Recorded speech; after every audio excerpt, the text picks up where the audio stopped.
Il semble que les hôpitaux soient incroyablement hantés des endroits.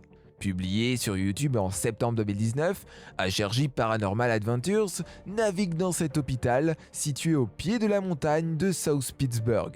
Et des employés de l'hôpital ont signalé des activités paranormales, telles que des objets se déplaçant de leur propre chef, des voix désincarnées et des personnages sombres, y compris un homme de 7 pieds au 3e étage qui serait un ancien chirurgien qui pratiquait dans l'établissement. Cela a attiré de nombreux enquêteurs paranormaux à l'hôpital depuis sa fermeture en 1998.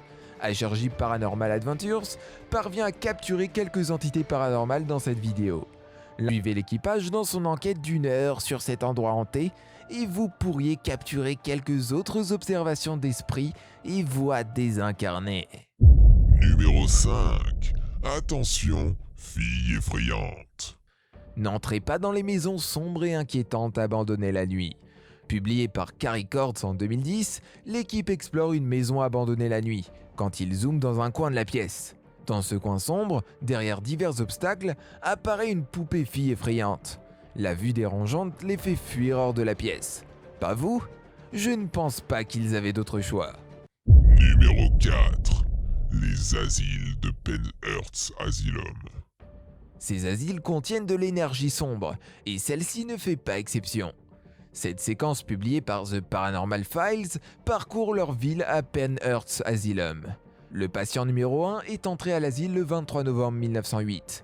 Il n'a fallu que 4 ans pour que l'hôpital soit envahi par les résidents sous la pression. Les patients n'étaient pas seulement là pour être traités, ils étaient là pour contribuer à l'industrie, que ce soit l'agriculture, la fabrication et la réparation de matelas, ou de chaussures, la cuisine ou la couture. Il y avait un certain nombre d'industries auxquelles les patients étaient affectés. Accusés de mauvais traitement des patients, 9 employés de l'institut ont été inculpés en 1983. Connu sous le nom d'affaire Alderman, cet acte d'accusation s'est soldé par la fermeture de l'institution et sorti ou transfert de 460 patients vers d'autres établissements. Avec tout cela à l'esprit, il est clair que des choses perverses se sont produites dans cette institution. Ces événements ont abouti à une présence qui ferait tourner votre estomac. Beaucoup affirment que ce site est hanté. En fait, le bâtiment administratif de l'institut a été partiellement rénové en tant que Penhurst Asylum Haunted House en 2010. Encore une fois, l'utilisation du site comme une telle attraction a été controversée.